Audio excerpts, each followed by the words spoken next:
I'm in my 14 carats. I'm 14 karat. Doing it up like Midas. Hey guys, so I really hope I'm in focus because my last story time I was completely out of focus, and that may not bother some people, but for me that really gets on my nerves when I go to edit it and I'm not in focus. And I've actually been looking into getting another camera. I've been looking into getting the Canon 770D, and yeah, so I really have to save up for that because it's pretty pricey, but I do want to get that because this T3i is getting on my last nerves. I've had it since I started YouTube and it's just time for me to upgrade already because this is just getting too much. But anyways, today's video is actually going to be a story time video for you guys. Now, I was going to do this when it happened, but I've just been so busy.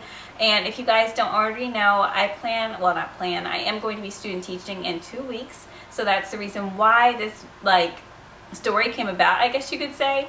Now, about a month ago when we found out that I was going to be student teaching for sure, because I didn't pass one of my praxis tests. I got it was supposed to be a 157 to pass and I ended up getting a 154, but my school is still letting me go on and student teach as long as I retake the test, which I did this week. I took it Monday, so hopefully I pass, and if not, I'm gonna have to take it again. And each time you take the test, it is $130, so it's a pretty pricey test. And on top of all that, the state that I am going to be permanently teaching in doesn't even require this test, but to be licensed and finish my master's degree, I do have to take this because it's for being licensed in Virginia. Even though I'm not going to be teaching in Virginia, I still have to take it to get my degree, if that makes sense. So in December, I found out that I am still going to be student teaching, and I had to wait for the education department to give the all clear and things like that. So when they did, me and my husband started actually looking for preschools and daycares that are all in one, because my husband actually already works during the day. So some days he's going to be doing evenings, and then the days that he's doing the day and I'm going to be student teaching, we're going to have to be putting them in preschool and daycare. So that's going to be 3 to 4 times out of the week. And we found one that we did like. It was really close to where we live. It's about 10 minutes from here. But when we went to look at the daycare and talk to them, they told us that Shawn was able to go for the preschool, but it was all full for Leila's age. So we were just like, well, what are we gonna do? It was just an amazing daycare, but in order to have them go, it won't open again until next year in January. So after we found that out, we decided to start looking at other daycares in that area and just do a pop-up looking at them, because we didn't have time to really schedule a visit and stuff like that. So we drove to one that was next to them, and that one was full as well. And plus, on top of it, that was a little close to our house. But on top of it, it was just a little chaotic and just didn't seem like somewhere I felt comfortable leaving the kids anyway. So there was one more daycare place that my husband and I decided to check out. It wasn't on the way to his job or where I'm going to be student teaching, but we figured we'd check it out anyways, because if it's good, then it is still close to our house, and we thought this might be a good opportunity to have them still close to me, since I'm going to be student teaching in the same area. And by the time we got there, Leila was sleeping in the back seat. So my husband was just like, I'm going to take Shawn in and speak to them, and if they give us a tour and things like that, I'll let you know, so we can we don't have to bother waking up Leila if not. So my husband and Shawn went in, and I was sitting in the car for a few minutes, and he called me on my phone and then told me that I can come in as well. So I ended up getting Leila out and coming in the office. Now, when you first come in, it's kind of just like a room with a window, and the window is looking into the office, and they buzzed me in, so I was able to walk into the office. When I got into the office, it was a mess. Everywhere you looked, it was papers, books. It was just a complete mess, which I understand some people aren't always organized and things like that, so it can be a little crazy, but it was to the point it was just a big mess. There was piles of books on the floor, papers everywhere. And when I came in, there was 2 seats. My husband was in one and he was holding Shawn, and she had to move things out of the other seat in order for me to sit down. And so she was asking us when did we need daycare by and things like that.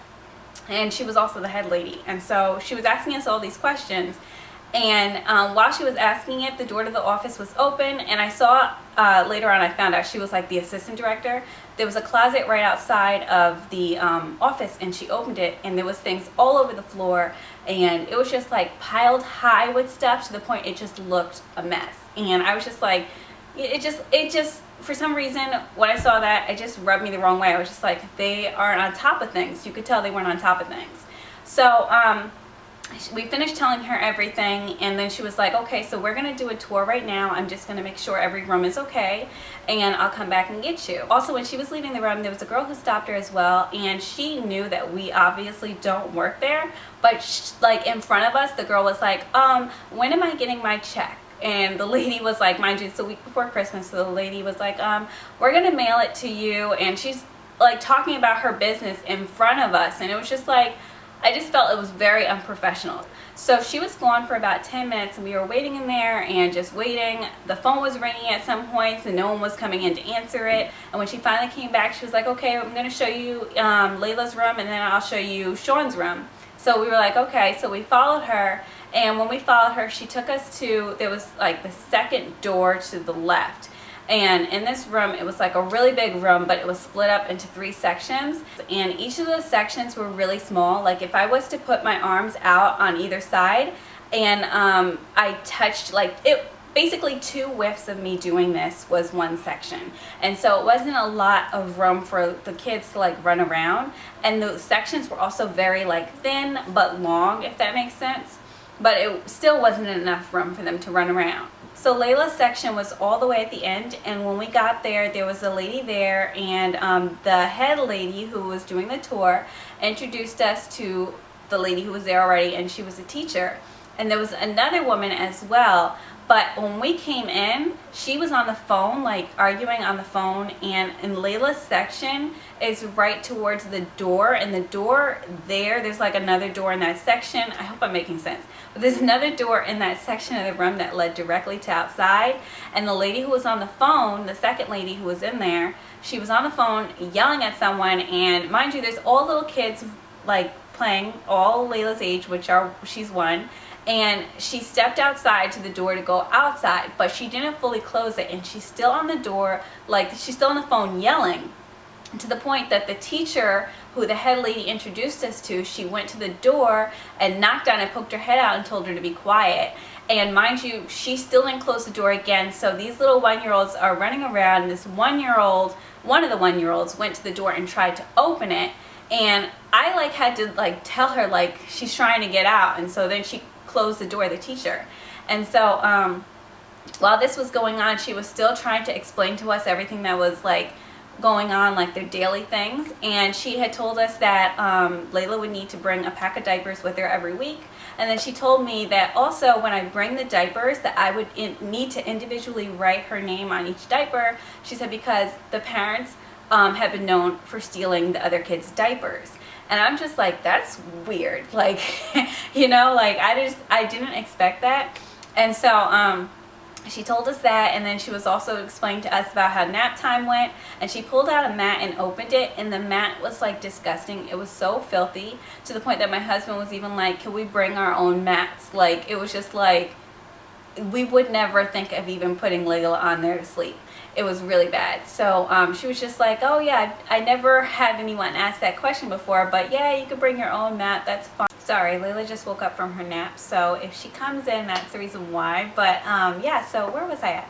Oh yeah, so basically that room was just, that was really it with that room. Also, when we were in there, all of the kids were like playing with this one ball that was in the circle of the room, but the ball was kind of dirty. It was like one of those not blow up, but like a bean ball, a big bean ball, and they were all like rolling over it and stuff and just like climbing on it, but the ball, it looked dingy and kind of out of date, so I didn't really like that as well. Like none of the toys in there seemed to be really up to date. They seemed really old. So when we were done speaking to the teacher, we actually had to wait for the head teacher to come back in and finish the tour because she kept leaving us for some reason. So she came back in and she started walking us to the other side of the building, and that was where Shawns Room was going to be. And on the way of walking there, there was a guy who walked past us, and he was walking into the assistant like director's room, and when he was walking past, he was, I kid you not, he was holding a wig, and he was like I forgot what the lady's name is, but I'll just say it was Sheree. But he was like, Sheree, is this your wig? Do you want me to put it in your office for you? And me and my husband, like, mind you, we're walking past them, and he's walking past, like, we're crossing paths with him. So it was just like weird. It was just like, you know, something you don't do if you see the group of parents or whatever. But it was just like really weird. That was the ending point. Like, we didn't even really have to see Shawns Room, but it was just like, it was just shocking to see that. And so we walked into Shawns Room, and his room was a little bit smaller, and there was some kids playing in the corner, like with like Legos, and then there was also, like she had said, it was their growing station, and it was like inside, it was like a bucket of kernels, like corn kernels, but they were really big corn kernels, and the girl was shoveling like into like this bucket. It was weird. It was so weird. I would never even think of having Shawn play with something like that. So to me, it just looked completely off. Then also the head teacher for Shawns Room also showed us the work that they were doing and stuff like that, and she showed it on the wall. But it was like, you know how usually we'll give out papers to kids to do, and it's like you know, sheets of paper with things for them to do on the paper. It was just basically scrap paper hanging on the wall with kids' handwritings of like the ABCs and things like that. So to me, it was just like, it seemed unorganized, and it just didn't seem like something, you know, you would think that kids would be working on. Like, it wasn't worksheets, it was basically scraps of paper, and the kids were writing on it. So from there, we were just like basically like standing around, because we were just like, we already saw enough. After we saw that wig come by, we already saw enough, and we were just like standing there awkward, because we didn't really need to ask any more questions. Like, to me, I was done seeing it, and I was just like so turned off after I saw that wig. But the lady was like, do you want me to show you guys outside where the playground is? And so we were like, okay. So we walked through this room, and she told us that was where the kids come from after school. And then she took us to the playground area, and we opened the door, and there was basically a lot of little what do they call, Fisher Price like slide, a Fisher Price kind of like little house outside, like basically those type of things. And then on the other side, it looked like it was like just a big mess. And she was like, yeah, we have the playground under construction right now, so this is where they are right now, but we're putting together some type of gym area over there. And we were like, okay, you know. And so we walked back inside, and then we walked into her office, and she was like, yeah, if you guys are interested, here's the things for them, and you know, just to give her a call if we wanted to speak to her again about signing them up and stuff like that. So we just said goodbye and stuff like that. We did take the paper, but you know, we're not even looking at it. So we went back into the car, and it was funny because when we were pulling out, my husband had looked at me, and he's like, okay, so what did you think of this place? And I was like, well, what did you think of it? And he's like, yeah, they're not going there. And I'm like, okay, good. Because if you had said it was great, I said, we'd have to question, like, I would have to question everything about you after that, because there's no way my kids are going there. And he's like, yeah, after that wig went by, that was enough for me to know I did not want to send them there. So that place was completely crazy. I can't even believe someone would even think of like the way they acted. You would have thought that we had been there so many times, and they were so used to us. Like, they weren't acting like professional at all. Like, it was ridiculous the way they were acting around us, the way the place was. I would never think of sending any of my kids there. And I don't know, it was really bad. From the little girl almost walking outside, to the kernels inside of that thing, to having to write like your name on a diaper so that no one steals your diapers. It was just so much. Like, I was completely shocked. I've seen one other bad daycare in where I live, Delaware, but that one was definitely the worst I've ever visited. And I was just so nervous after visiting there, because I'm just like, we're never going to find a daycare for them. I'm to the point where I wasn't even going to like student teach. I was like, if I can't find a place, there's no way I'm sticking them in there. I said, I'd rather just, you know, have to wait to get my degree than, you know, stick my kids in there just because of that. Like, there's no way they would go there. So we actually were able to find a place for them 2 weeks ago, though. My husband had talked to someone else who has kids at his job, and we're sending them to the same daycare, and I'm telling you, it is amazing, the daycare they're going to now. Layla is actually in a small inclusive room, so it's like only 4 other babies in there with her, and it's more one-on-one for her because she is just starting daycare since she has never been in a daycare. She's always just been with me.